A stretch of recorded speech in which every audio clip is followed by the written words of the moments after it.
does four-wheel drive mean to you? To many it means that great big lumbering beast charging through the traffic, getting too close behind you with a big bull bar and spotlights, and basically wasting the earth's resources by guzzling far too much fuel. Well, that's about as bad as it really gets.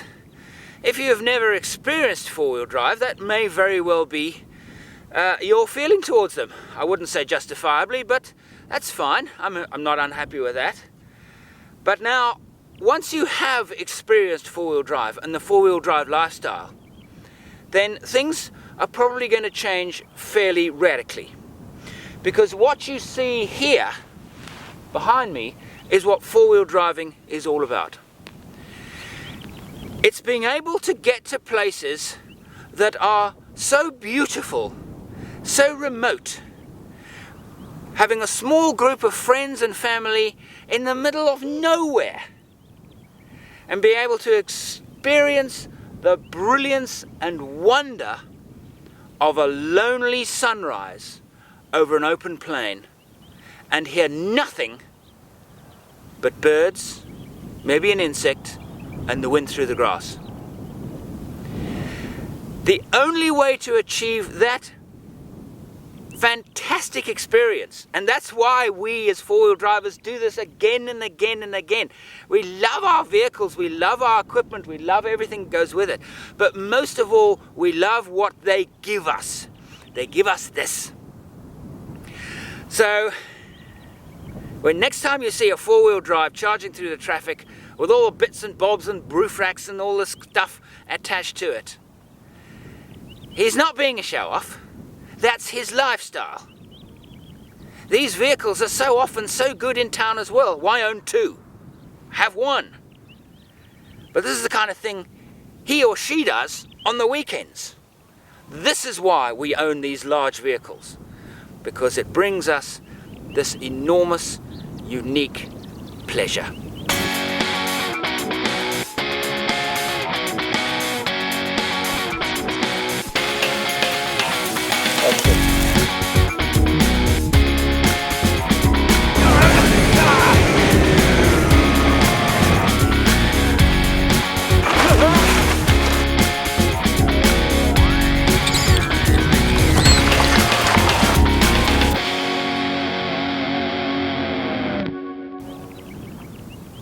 And I'm going to show to you now one such vehicle.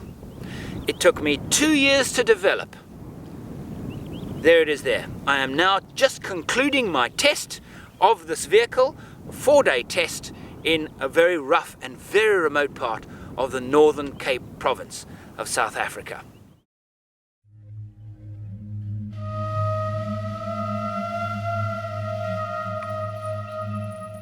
Two years ago, I was sitting on my own in a riverbed in Namibia when I stopped for lunch. And as one does when one is on one's own, I began to think.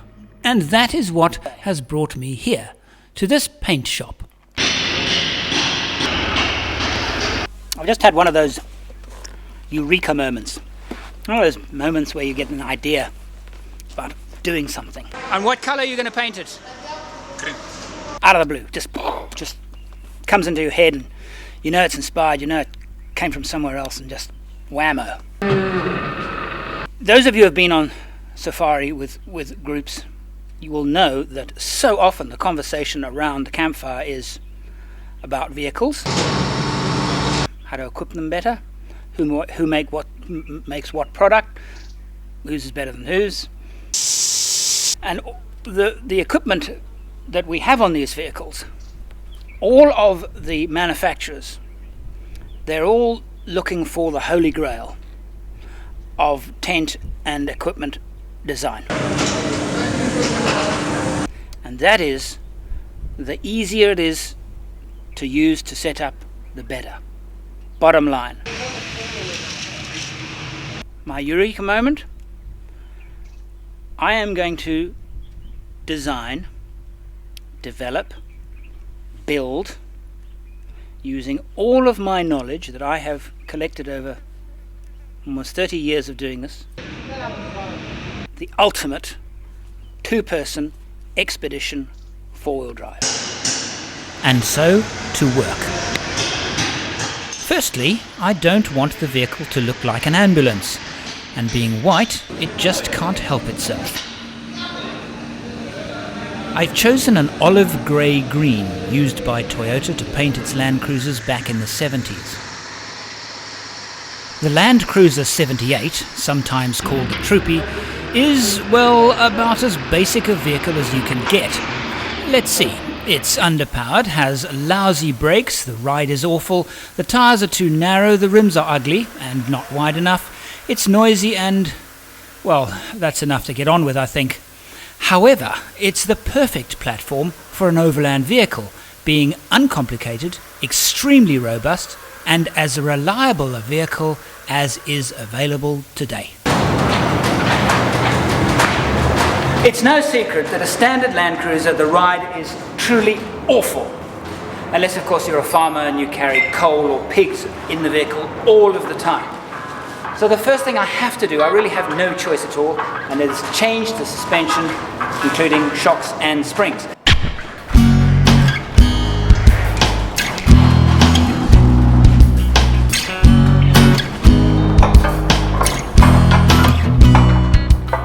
Because when this vehicle is empty and it has leaf springs at the back, it will tend to be a little bit jumpy with no load.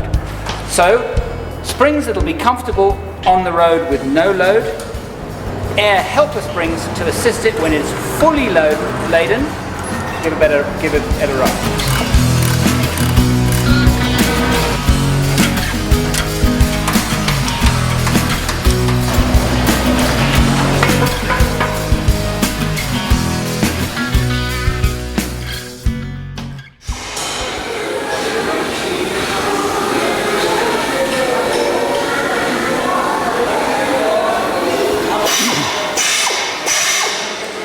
This is one of the noisiest and busiest four-wheel drive workshops in the country. It's Alucab in Cape Town. I brought my vehicle here to have them equip the inside because they do some superb camping modifications, not only to Landcruisers but to Land Rovers, and a magnificent Unimog over there. Really, really good work. And I brought it here because we're now going to discuss what I want personally, and that's the amazing thing. While they build canopies for the general market, off-the-shelf manufacture standard canopies, they also do brilliant customized work, and this vehicle is definitely going to need customizing. Fact is that the inside of the Landcruiser 78 Troopy, it's like a cave. It's enormous, which means we can do a lot with it. With me is Warwick Leslie, one of Alucab's senior project managers. I mean, that's my very, very basic idea. Yeah. And the line through the middle. He's going to be in charge of interpreting my ideas and bringing them to life. I thought the fridge on the passenger side. Yeah. This is the kind of thing that you don't do in a hurry. This is the part of the project that I have been dreading the most. Because I have a perfectly good Landcruiser and I'm about to take a saw to it.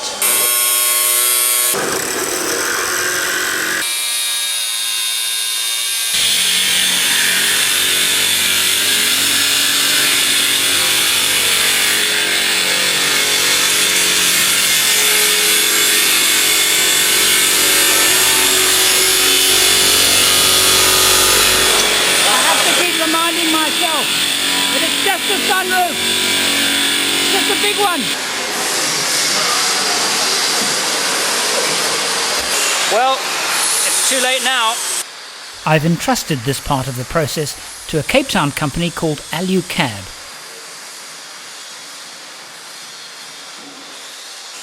And now with the roof off, the real work can begin.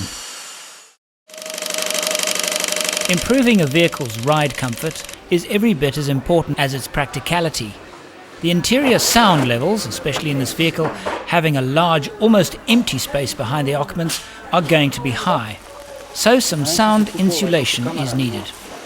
I've been working with a company called Tackler. Now, Tackler are well known for making seat covers. They also make load liners, protection for the low bay of vehicles, and a thing called tack mats, which is basically protection for the carpet. Now, working with them in conjunction with an acoustic engineer, we've developed a new product. It's a floor mat, but a floor mat with sound absorbing qualities. Not only does it insulate sound, but heat too. And it's machine washable, and it looks fantastic.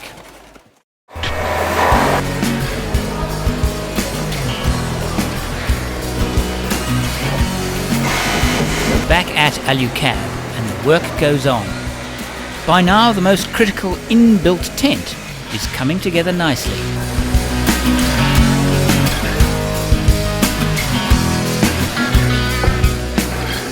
Okay, so as you can see, what we've done here is we've cut the roof off the Landcruiser. So we've created a camper solution out of possibly one of the best vehicles that we could pick to do what we want them to do here. What will happen ultimately when this is all complete is that the roof will pop up. You can sleep above your driver and passenger seats. And if the need arises in bad weather situations, you can push your bed out of the way and have a living area inside.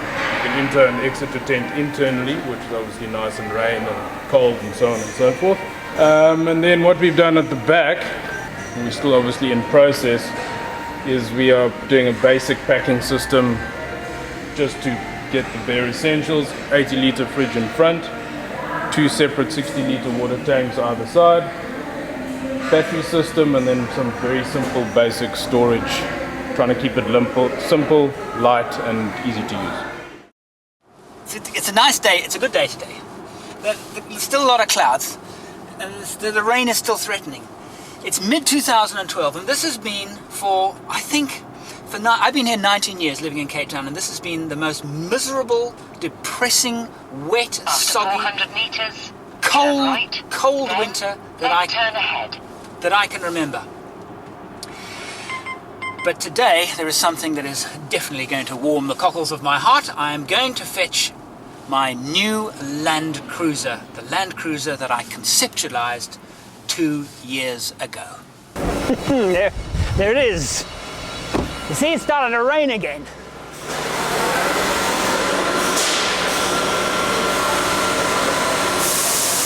Wow.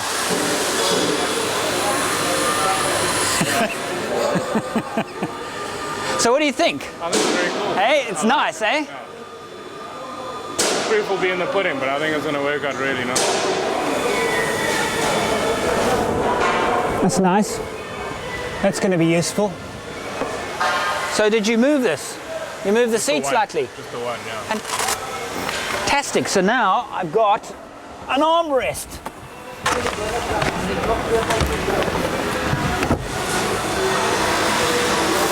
This is exciting. 2 years of conceptualizing this, working with the guys at Alucab and all the other sponsors who came in suspension and bull bars and winches and lights and tires, and you know, has all come down to this.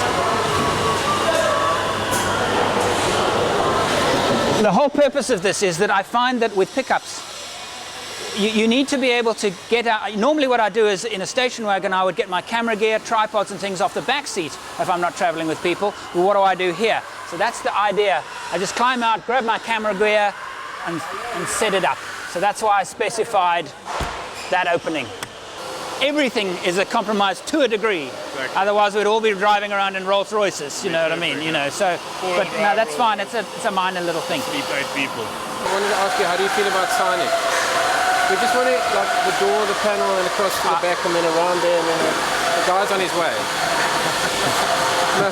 You're not fooling me, Jeremy. I think an Alucab on the front and the roof there. Yes, absolutely Would fine. you mind if you do one at the back as well? Not a problem at all. I've got a few stickers that I'm going to put on. I don't want it to look like a rally car, but I also want to say, you know, we built this car, so that's great. That would be awesome. Okay. Thanks. I'm going to stick on the autograph sticker on the door.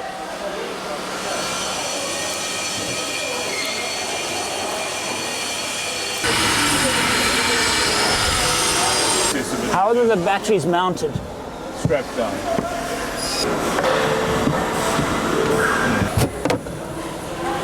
This is great. And it looks good. Looks good. So I mean, I'm hoping to drive this vehicle to London. Hoping. And I'm going to have to do a lot of editing on the way. Yeah. So I can set up at a workstation in here. Yeah. You know, and free from the dust and things like that.